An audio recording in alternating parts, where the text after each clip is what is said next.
my snacks, welcome back. My name is Jack. Beginning things in true off my chest. Now look, it's great that you look out for your siblings. That's real top-notch of you to do, but you probably don't need to go this far. See, this suspicious circumstance began 2 days ago. I think my husband cheated on me with his sister, and if you think the scenario this mother walks into is bad, you just wait for the update. Oh, it gets so much worse. Now, unfortunately, moderators removed it before I could personally get to it. Apparently, this was being shared over to a lot of dirtier subreddits that people were using this as some sort of weird fetish story. So shout out to my friend Talia for happening to find it and share it to me. I know it sounds insane, and I don't want to believe this is true. I'm a 32 female, married to my husband 33, let's call him Steve, a year ago. We worked together, and it happened really quickly, but I am happy with how it turned out. I was married before and have a son, and Steve was really welcoming and is always treating him like he is his real father. Last week we were fighting a lot over some money he lost gambling. I have to say, Steve does not have a problem with gambling. He has a rule to never spend more than $20 in a week, and he has never crossed that limit as long as I have known him. Well, last week he did. He spent $50 over his limit, and it really scared me, so I got angry and he got really defensive.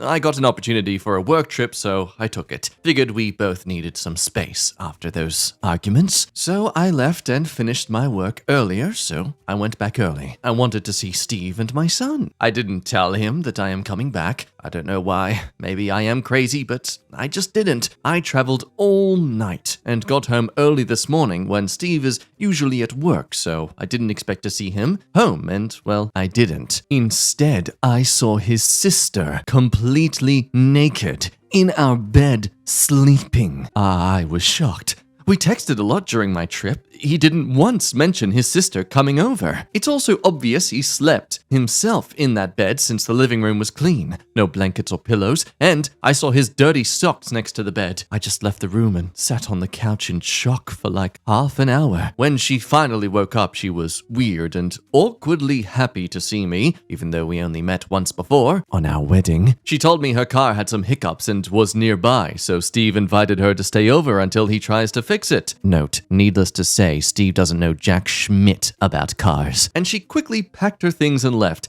Get this, in her car that started without an issue. I didn't text Steve. He is still at work. I don't know what to make of this situation. I get all these crazy ideas in my head, and I don't want to make my husband into a freak. I just don't know who to call or what to do. So that's the story. Let the conspiracy theories fly. As much as it skeeves me out to type this, have you checked the sheets for any signs of intimate activity? We're all adults here, and I think we all know the telltale signs of what that look for as far as evidence goes. Yeah, look for used condoms. I probably didn't use condoms. If you can't trust family, then who can you trust? That's why reverse cowgirl isn't popular in Alabama. You never turn your back on family.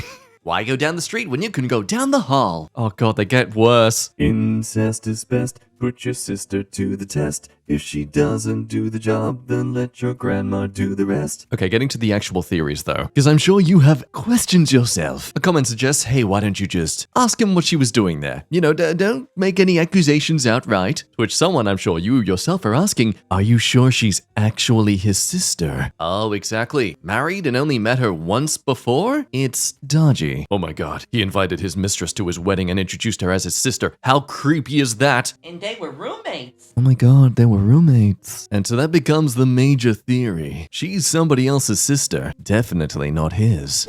But as we were advised, she was going to wait for her husband to return before confronting him about this, and so she did, giving us an update that same day. And I don't know if this revelation makes it better, but turns out that is definitely his sister. First of all, I want to address some questions you guys asked a lot. Yes, that is his real sister. I only met her at our wedding, but they called each other in text frequently. Steve dropped my son off to his friend's house, which he never does, as all of my son's friends live really close, and he just walks to their houses. We live in a pretty calm neighborhood. This is my throwaway account, by the way. I have been on Reddit for quite some time and just don't want this to be on my main account where I am even modding some communities. So the update. Steve came home without texting or calling and was not surprised when he saw me. He said his sister, let's call her Melissa, told him I was home and in a bad mood, so she wasn't comfortable with staying any longer. He thought I want to continue fighting over the money he spent gambling and was so so quick to move on with the topic of his sister spending the night. I told him I don't care about the money and that it doesn't matter.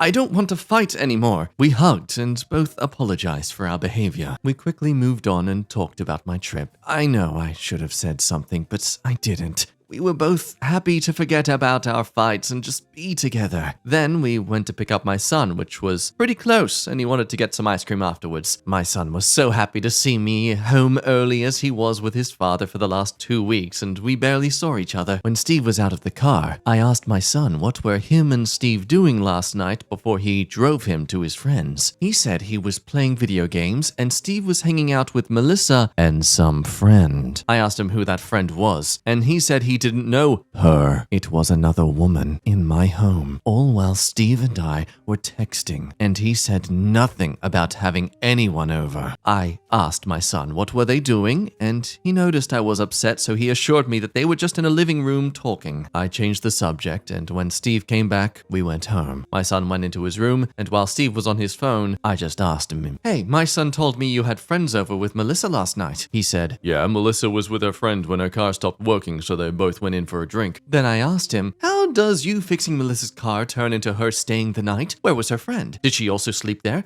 Where did you sleep?" And he started explaining. Turns out Melissa is gay. Their parents don't know that. And as she is currently living with them, she asked Steve to stay over with her friend, and he said yes, with my son in the house. He went on to say, "Yeah, but he went to spend a night at his friend's house." And what if he didn't? Would you just let your sister frick someone with my son in the other room? Where were you while they were doing it? He said... He went for a walk, and Melissa texted him when it was cool to come back. So he did and slept on the couch. I just couldn't argue anymore, so I let it go. I don't want my son to know what happened or to ever ask me about it. I just want to forget this and move on. I am fine, and will be dealing with this how I see fit. Thank you to everyone who showed support and messaged me. I couldn't answer to all the messages. Please do not cross-share this onto Poon Reddits. That is disturbing and you need God. This is the kind of ending to a Reddit story I live for. Not exactly a horrible situation, but also still very just, what? How does it conclude like that? Now, of course, there is some skepticism in the comments. Some people think it kind of weird that you're upset that people were sleeping in your house when, I mean, do you just not do that anymore with your husband? Obviously, I'd agree that regardless, I don't think I'd feel comfortable with people sleeping together in my bed without me being informed at least. And goddamn, at least change the sheets. But I don't know, I kind of understand a parent being uncomfortable with people they're not personally familiar with getting the dirty on while their child is in the house. Call me conservative, but I feel like that is a bit of a crossing the line. But hey, apparently that's homophobia, to, you know, not be comfortable with people sleeping in your bed and getting hanky-panky on. What is more important also too, it's like the OP completely forgot about the issue with the car dying. Like, Steve never really explained how that got sorted out. Possibly the sister just made it up as an excuse to be able to sleep around somewhere else instead of her own house. Who knows? It's left unanswered. We'll just have to wait and see if OP walks in on her husband with sister once again. Hopefully not. I don't want the mental scarring. Over to another crazy experience that began 10 days ago. The classic gentleman fantasy of that cute girl in high school who rejected you all those years ago suddenly coming back into your life and being totally into you. Just let that idea cook in your mind and then replace it with a few spices of horrific twist, and as you're shaking that little spice, accidentally drop the entire thing into the saucepan. I'm 32 and we met in high school. We were both pretty academically inclined and we ended up taking many of the same classes. AP Literature, physics, calculations. It's probably not calculus, I think.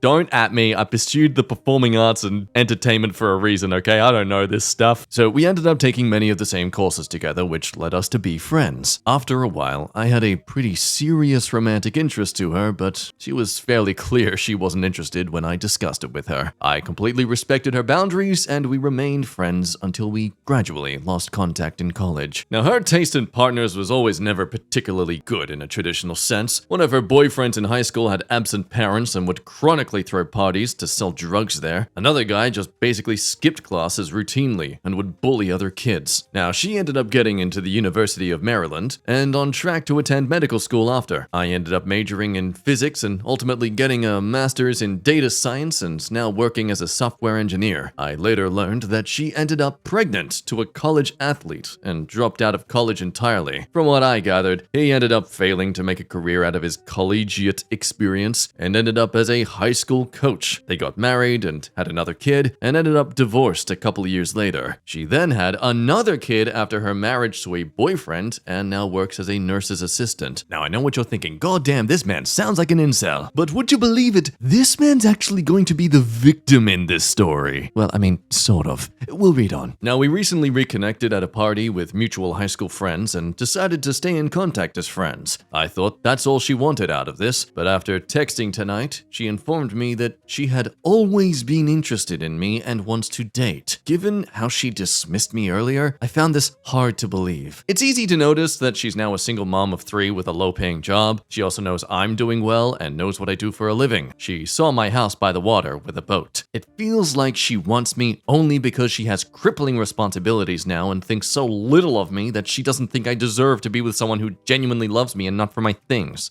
Now we're falling a bit too much into that incel category again. Yes, she's definitely seeking someone for safety, of course, but to think she thinks little of you as a result of that? Like, no, dude. We could even argue, hey, do you think you could even have been this successful with your own career and life if you were with her instead? You probably would have had kids and gotten married, and that's a lot of money into things, but hey, you didn't have all those financial responsibilities to make, and now you've got all this. Maybe you weren't right together then. Maybe you're right together now. Regardless, top comments are suggesting that, okay, just tell her you're not interested in a relationship and be done with it. Like, that's all you have to do. Just send her a message and move on. No point getting emotionally upset about this just because it feels like she's kind of dismissed your rejected and hurt feelings this entire time by acting like, oh, you're crazy. I never not liked you. I mean, let's be real. That's kind of like gaslighting. What? It was clear I wasn't interested. No. You just needed to try harder. This is all your fault, silly. Don't make me take responsibility for rejecting you. No. So there are some sympathetic comments understanding the feeling of this rejection and only for her to essentially gaslight it and dismiss the pain you would have felt all those years ago. Ultimately saying, look, you're both clearly incompatible right now. No was valid from her. It's also valid from you. Just say that and move on. To which the OP would reply to this, implying that he's not upset that she's matured and changed now, etc. He's just upset that she lied about their past and is trying to sell him on the idea that she was always interested, ultimately just feeling like she's only getting with him because of his wealth and stability, not at all because she wants to be with him. You know, he wants to be someone's exciting, vivacious pick when there's absolutely nothing encumbering them, which I think we can agree is a fair experience you want to have with a partner. So, 2 days later, we get an update. Does the OP express disinterest and want to just stay friends? Yes! Does he abide by that? No! The power of the horny compels them both. It's been a strange 24 hours and I'm not quite sure what to do. About half an hour after posting here a couple of days ago, I let her know that I'm presently not in the market for a relationship and that we are better suited as friends. She seemed to receive the news well, and I felt the dynamic between us wouldn't change. We already had standing Friday night plans to try out a new Korean barbecue spot about 10 minutes driving distance away from my home, and I confirmed she was still interested. She explained she doesn't get too many opportunities to just go out and have fun these days, and she was looking forward to it. Plus, her mom had already shifted her schedule so she could babysit. The dinner went well, and we got to catch up on interests, hobbies, and even talked politics to an extent. We both even liked Black Mirror, and neither of us had caught up with the new season. After a few bottles of soju, it was getting late, but neither of us had responsibly drank. To avoid an expensive 50-minute Uber back to her place, she asked if she could come sober up at my place since it's much closer. We split the bill, then Ubered back to my place, and we started watching the new Black Mirror season. Neither of us was really in a state to pay attention to the show, and we ended up cuddling and later on sleeping together. When we woke up this morning and got dressed, I called us both an Uber back to the restaurant so we could both pick up our cars. When she messaged me after getting home, she mentioned how next time we need to plan our dates better. At first, I thought she was joking, so I replied with a laugh emoji, but then she started trying to schedule a future date. I then clarified that I was not in the market to date, and what happened last night was just smacks. She didn't take the news well at all. She hasn't stopped blowing up my phone, accusing me of using her or misleading her. She's now escalated to insults and veiled threats. I'm not even responding at this point. I feel like I was really clear that I wasn't interested in dating and told her that up front. It's been 2 hours of almost constant texts. Common sense criticism. Buddy, you should have never slept with her. That was your first mistake. Now, I'm 2 minds about this story myself. No one was tricked or pressured here. A miscommunication? I can definitely see that. I can also agree that he is still more of an a-hole in the circumstance because he was aware of her interest in him. That said, he also made it clear he didn't have an interest in her. But then that also said he did invite her out for a night of eating and drinking. But on the other hand...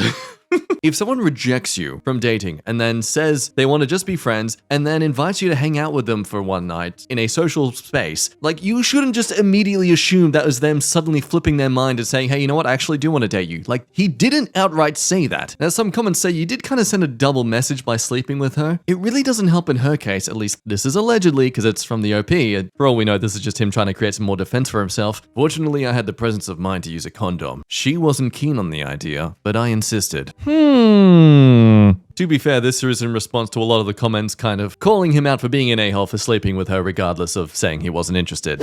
Now, according to the compilation of on the best of Redditor updates, there was a further update in r/AskALawyer, which unfortunately has privated themselves, but the OP would ask, I've been receiving increasingly threatening messages from a woman I slept with last night. And just to kind of summarize what has been said to him, she knows where I live and is threatening to come around with a shotgun. She has also mentioned a Colombian necktie. With some further comments from the OP with some more information, I am in Florida and my options to achieve the following. Get her to stop contacting me. I blocked her number, but she found a way to spoof so she can harass me from a new number. She knows where I live. I have a 40 cal handgun if she shows up at my home. What are the guidelines for keeping myself safe? So yeah, this is where I personally turn from him completely being the a-hole in this circumstance to, okay, well, now someone is threatening to kill another person. It's just a-hole meets psycho at this point. It's one thing to feel used and to express that. It's another to use that expression through a shotgun.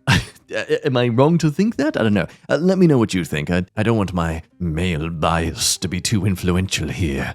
Moving on to an experience that, is it weird to argue that I feel is much worse to be in? I found out my girlfriend peed in my food whenever she was angry with me. I feel so dirty. I feel so grossed out and betrayed, and I keep hoping that all of this is a freaking nightmare. I threw out any containers of food I had just because this got me so paranoid. I feel so violated, and I don't know who to tell. My girlfriend, now ex, is a very chill and laid-back person, even in arguments. Well, we were talking about how the submarine goers don't really deserve sympathy, apart from the 19-year-old, rest in peace. Her take was that a life is a life. My take was that there was more and more information coming out about the trip that any sane person would go, oh, this is dangerous. Anyway, I thought it was lighthearted because of how she always spoke calmly and even laughed during some points, until she just ended it with, you know what, don't talk to me. I tried to tell her it doesn't matter. She kept going, yeah, and basically telling me to shut up. So here I am, feeling like crud. I wake up in the middle of the night and she's not in our bed. Whatever. I don't control her, right? And I heard the door of the bathroom open, so I figured she just went to the toilet. Now, I feel gross detailing this out, so I could hear the pee hitting the bowl, but she didn't flush. She opened the door again, and I heard her walking away. So I was worried and went to check, and this is where my whole life becomes hell. I see her in the living room with one of the food containers that had some leftovers. Next to her was a glass of, you guessed it, I could distinguish by the horrid yellow color and smell. Of course, I saw her pour it in, and I immediately screamed at her, demanding to know what the frick she thinks she's doing. She had those deer caught in the headlights looks and flinched, causing her pee to stain the table and her hand. I kept screaming at her, and she started crying, saying she's sorry over and over. I told her I demand an explanation or she's free to call her mom and leave this instance. Apparently, the reason she's always so calm and happy the morning after arguments where she gets mad bad is because she does this. She drinks a whole lot of water, and in the night when I sleep, she goes and pours it in food. Apparently, this started with simply pouring it on my belongings. Okay, how would you not smell that on your belongings, though? Come on. I was disgusted. I screamed at her some more, and I don't even feel guilty that she cried. I told her to get out of my house or I'm calling the police. She tried to beg, but eventually left. I sent her a message to get someone to get her stuff that were over and blocked her. God, I don't even know what to say. I feel violated, disgusted. The fact she knew what she was doing, watched me eat it and never felt guilty, and I just, God. So some comments say, like, if this is a sick joke, that's annoying, but if it's real, this is horrifying. And you would be inclined to think, yeah, okay, that's probably just a stupid joke, a fake story. But I don't know if you remember this disgusting thing that happened in 2017 where a college girl smeared period blood on her roommate's backpack to get her to move out. But that wasn't all. She was caught out for it because she was bragging about it on her Instagram. After 1.5 months of spitting in her coconut oil, putting moldy clam dip in her lotions, rubbing used tampons on her backpack, putting her toothbrush where the sun doesn't shine, and so much more, I can finally say goodbye to Jamaican Barbie. So honestly, I don't doubt there is some truth to this story. Maybe some things are a bit dramatized, but nah. Human beings are capable of being such human beings. Now, in a slight resolution, they come back to thank everyone for their concerns, love, and support, and to answer some common questions. Yes, they're filing a police report. Maybe don't throw out all your food so you can kind of get some evidence, at least. Told their best friend and their parents they're all on their side, and they're going to go to the doctor to have a checkup and make sure there wasn't any internal damage. As far as I'm aware, B isn't exactly bad for humans. I'm not going to test that theory, though. I'll trust my assumptions. Anyway, though, let's end today's video there. Thank you, as always, for watching, as always. And as always, thank you for stopping by, as always. And as always, make sure you drink water, as always. And until next time, as always, you be good. Bye-bye.